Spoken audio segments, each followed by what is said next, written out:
Hey, Katie, welcome to our fireside chat. Hey, thanks for having me. So, Katie, you've been traveling everywhere. Um, we know I'm in South Florida. Where are you? Where are you at right now? I am currently in Scottsdale, Arizona. But yes, I've been traveling all over. I started in Orlando, Florida, and I've been to over 20 overnight destinations. And then I kind of lost count at like my little day trips, but lots of other locations as well. So What inspired you to do this? A couple different things and a couple different people. I would say the first is I have a really good friend who I used to work at Disney with.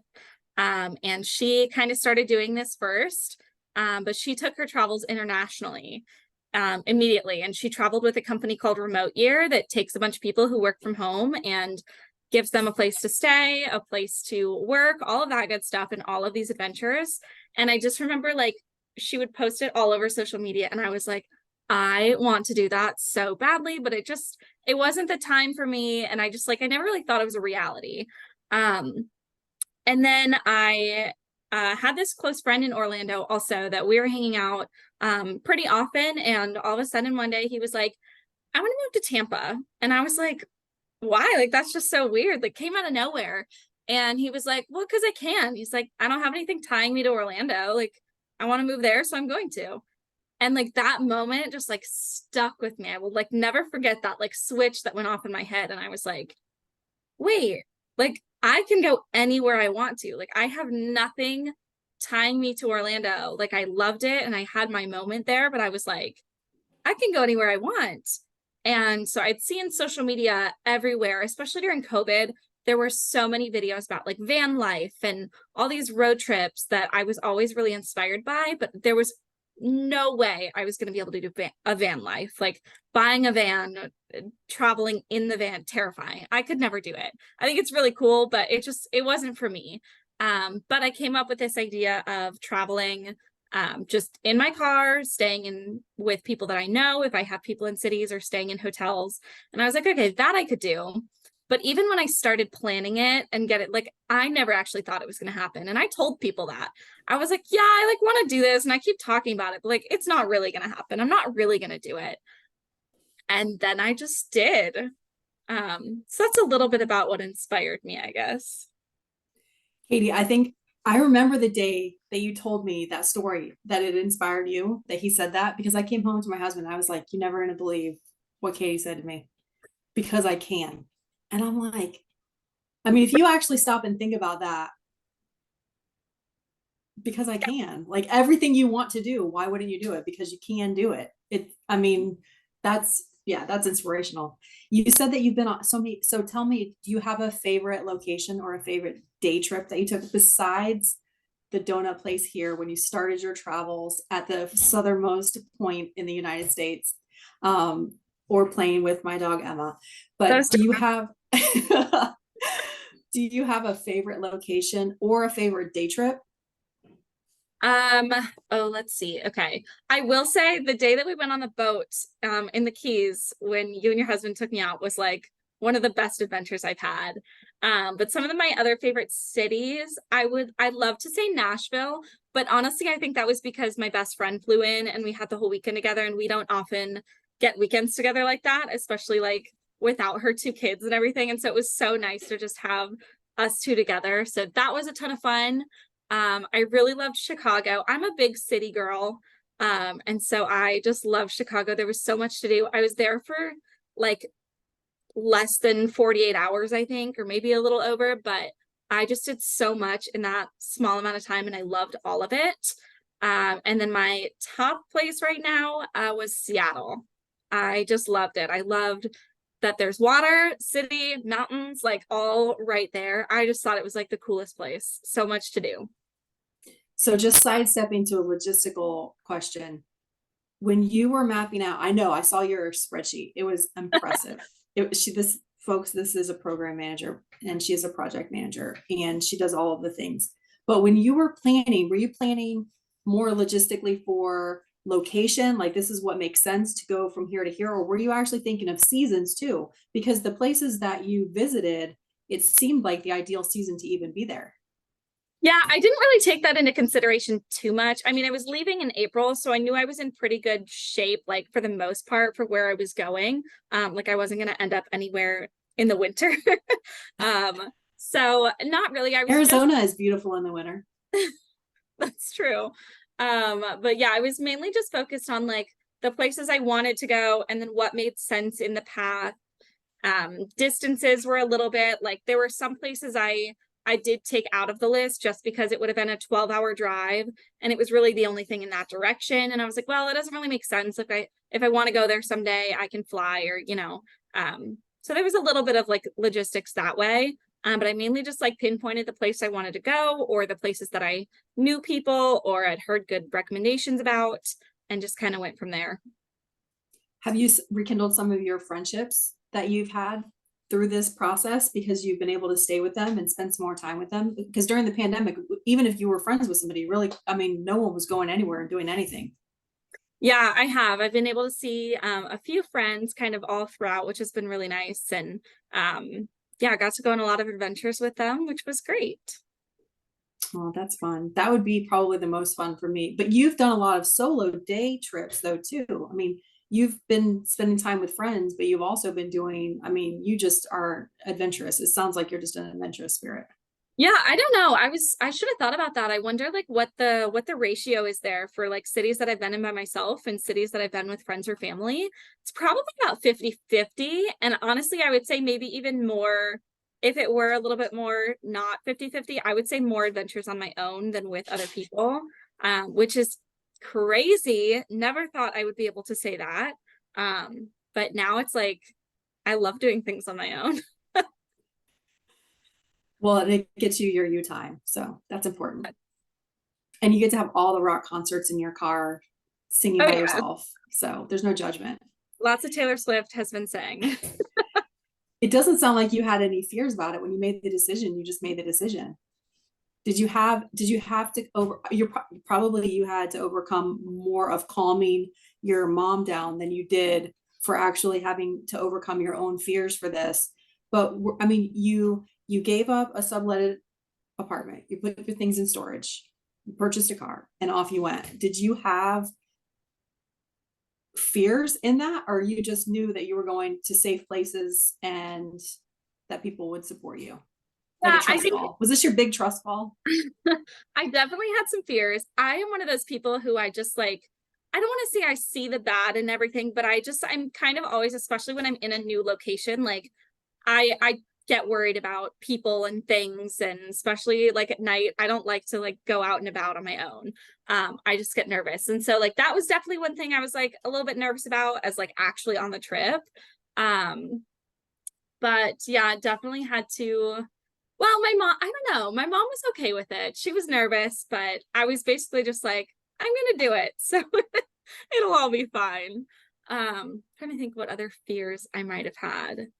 Um, I think I just kind of had a fear of like, I'm not ready.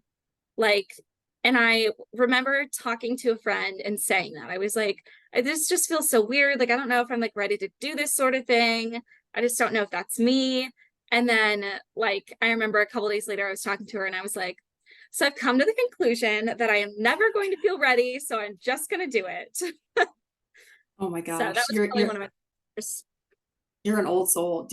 I know we were talking before we started recording, but do you know how many people, there are a lot of people that are living vicariously through you because you're having so much fun and you're doing all the things. And most Yeah, people, this is something that they would look back on their life and wish they had done. And you're just those doing are a it. lot of the comments that I get, Laura, especially like from the people that we work with and in our organization. I get a lot of comments from them that are like, oh, I wish I did that when I was in my 20s. And like that just like reassures me that I'm like, you know what, I think I'm doing the right thing. I'm never gonna regret this.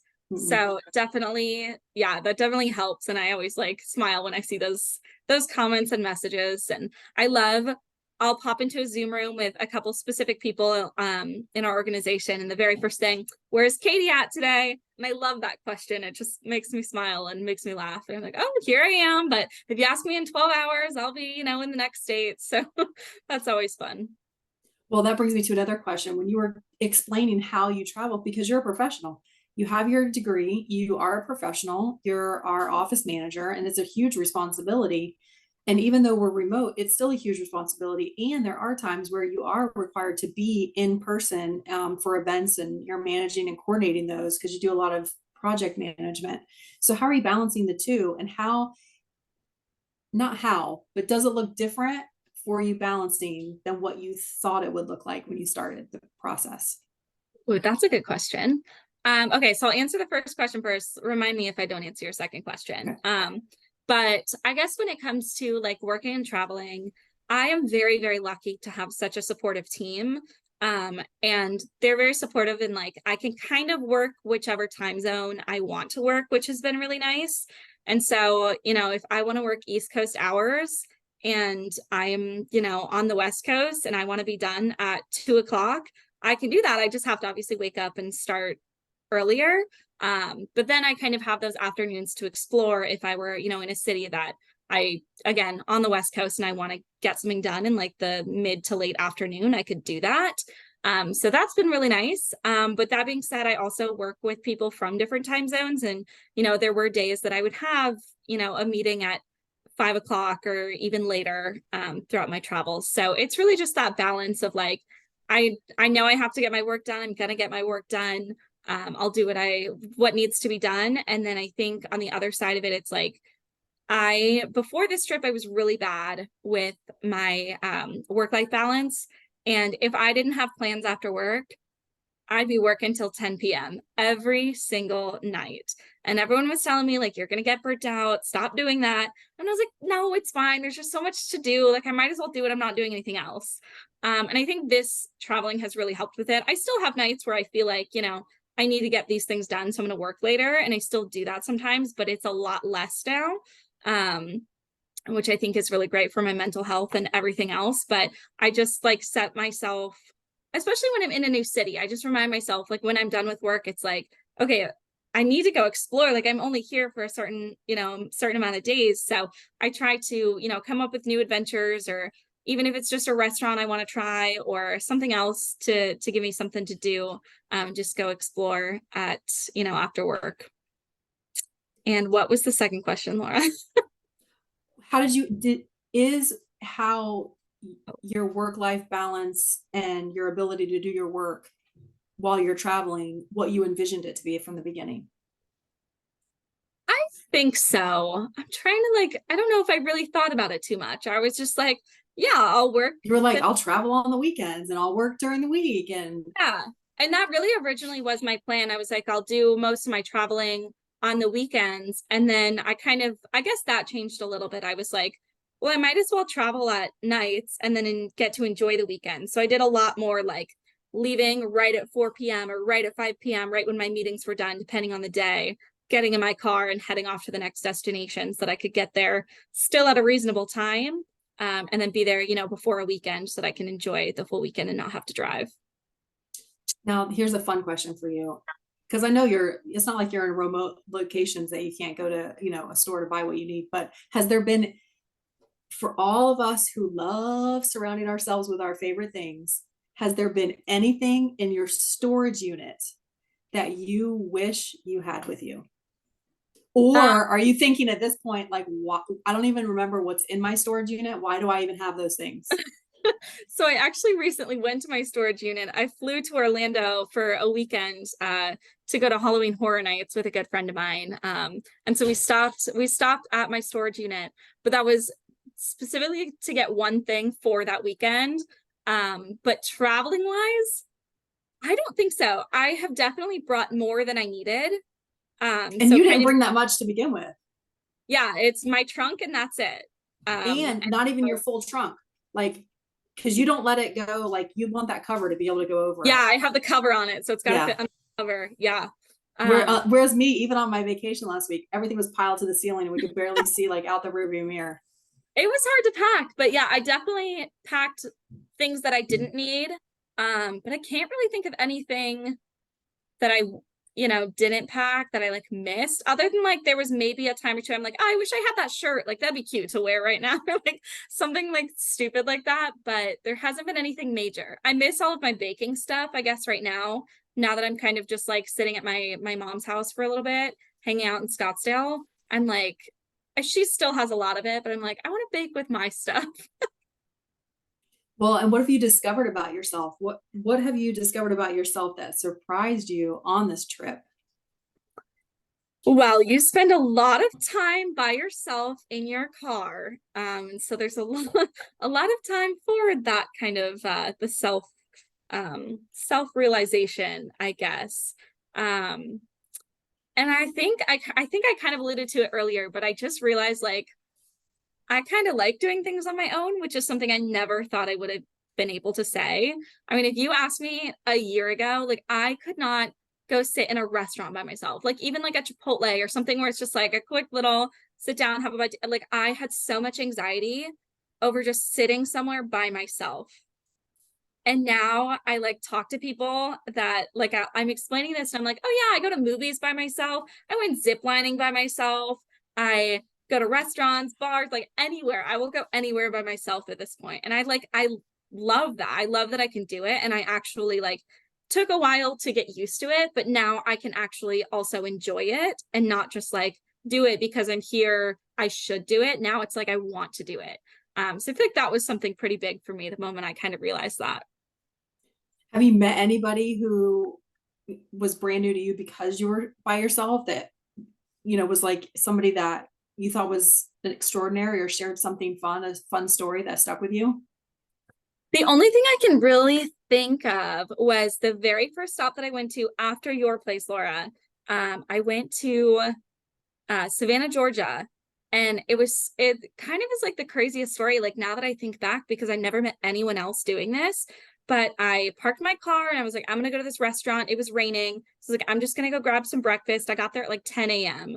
And so I walked in and the restaurant was packed. So I was like, oh, I'll just go sit at the bar. There was one spot. And so I sit at the bar and this girl next to me, somehow we started talking and turns out she's also solo traveling. And I was like, oh, that's cool. So we didn't really like talk too much, but it just was really cool to like meet somebody else doing that. And we didn't get to talk for long because she had a table waiting for her. But I thought that was really cool. Like the very first person that I like met on the road trip was doing what I was doing. I think that was, I don't know, it's just cool. Again, I never met anyone else that was And you doing don't it. think at all that that was like confirmation from the universe, like, Katie, you're doing the right thing. I'm Yeah, gonna sit somebody next to you that tells you you're on the right track. yeah, I I thought feel that like was, that's kismet. yeah. Oh, that's very cool. And has your mom calmed down, your mom and dad? Have they calmed down with their nervousness over your solo traveling? Yeah, they're fine. It was funny. There was one night that my mom, she had texted me about something, and I'm a very fast texter. Like I'll text you back usually within moments. And I had gone probably 12 minutes without responding to her, and I just got into a new city or something. And she texted me and she's like, "Are you okay? Katie, answer me." And like was so and I was like, I don't know what I was doing. I was probably just moving my stuff into my new hotel room or whatever, but I was like, I'm fine. But for the most part, yeah, they're totally fine with it. I send them a text every time I make it to a new city just so that they know. But yeah, They they don't love. want to, they don't have one of those Life 365 apps on their phone, on your phone that they put on. Don't leave your phone around. Your mom will add that on there. I would delete that. I would say, Mom, I'm old. That's not gonna happen. Oh my Sorry, gosh. Mom. Well, and there's a lot of people here that ask about you too, because we care. We care that you're happy and that you're doing what you love, but that you're safe. So I Yeah. feel like we all put you through the ringer with tell us what your plan is, your plan B, your plan C, your backup plan, where are you going? So, anyways, Yeah. when do you feel like your journeys are going to be over? Do you know yet? Are you looking for, like, what was your ultimate goal of this? Was it to find where you want to live, or was it to find just to have an adventure and you'll go back to Orlando? Where do Yeah. you think So you'll land? when I first left Orlando, it was kind of a big question mark. I was like, I'm gonna go do this. If I find somewhere that I like fall in love with, then I'm open to moving. Like I said, like I just wasn't really feeling like Orlando was my place anymore. Like I loved it. I was there for about 4.5 years. I moved there to work for Disney, which I obviously no longer did. And I just felt like there was really nothing like tying me there.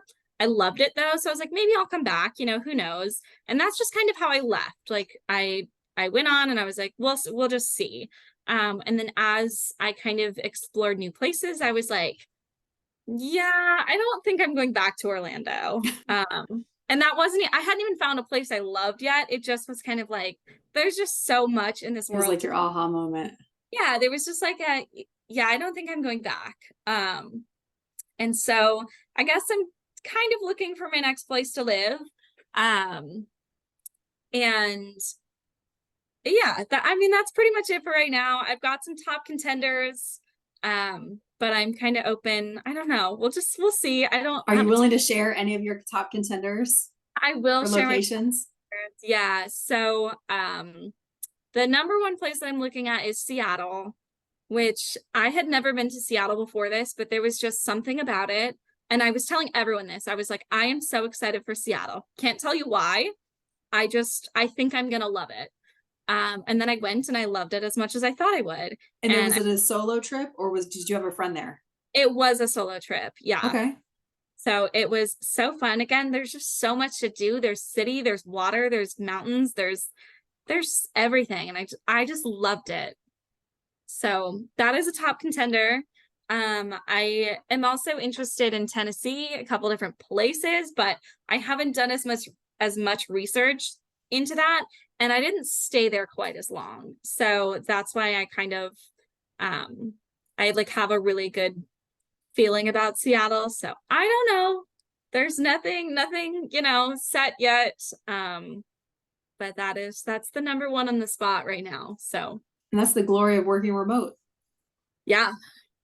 I mean, you've been Yes. able to, do you know about when you're wanting to settle down and put your things back up out of your storage unit?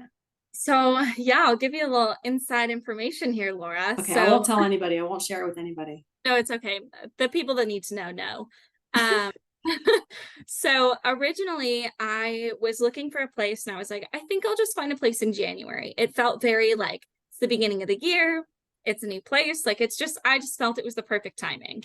Um, and so that was the original plan.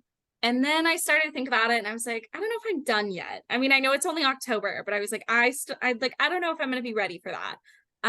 And so I ended up actually, if you remember the company that I was telling you about that my friend traveled with, I actually just booked a 1 month trip. So I will be living and working in Peru for the month of January. That is so awesome. Yes, I'm very excited. So I will be there, and I'll come back to Arizona on February 7th. And then from there, I don't have any plans yet. I don't know if I'll go straight to, you know, picking my place and moving in, or if I'll do some more traveling. I really don't know right now. Everything's up in the air. I go back and forth. I'm like, I can't wait to like have a place of my own and move in and just like have that again. But I also keep telling myself, I'm like, but the moment I do that, like I won't have the resources and the ability to do what I'm doing right now anymore. So I don't know. It's kind of this like I'm playing tug of war with myself like every other day. So we'll see what happens come January and February. But right now it is all up in the air. Oh, that's exciting. Have you researched yet what the weather is like in Peru during Um, your time that you'll be there? yes, it is going to be a lovely like 80 degrees. So Oh, that's not bad. Okay, that's yeah, it's good. like the That's like perfect time perfect to go. weather. Yeah. Oh, that's great. So Yeah. Katie, what's next for you? You just same old until you hit Peru, and do you feel like that's going to be like the grand finale? Possibly. I don't know. I think if I love it, I might look into another trip with them. As long as, my people approve that. Um, so we'll see. Definitely interested in just like continuing to travel when and where I can. I've got a couple more stops on the road trip that I want to make. And then depending on where I move to, that might spark like another road trip when I go back to Florida and get my stuff and then move wherever. That might be like a little second road trip to get to the next living destination. But we'll see. But that's kind of, I guess, what's next for me is more travel, but I don't really know where. Do you have any tips for anybody listening if they're like, this is what I've always wanted to do? what hard lessons have you learned the hard way that you wish you knew in advance? Do you have just a few tips and tricks for things to keep in mind when someone's planning something like this? Um, let's see. I don't know. I'm trying to think. I would say I don't know if I have any like planning trips or planning tips. Um, Or but I would, logistic even, like where, like when did you start forwarding your mail? Like something even so little as that to make sure that you had what you needed for the important thing. Like were there little things that you had to plan that you hadn't anticipated or that you thought were really important?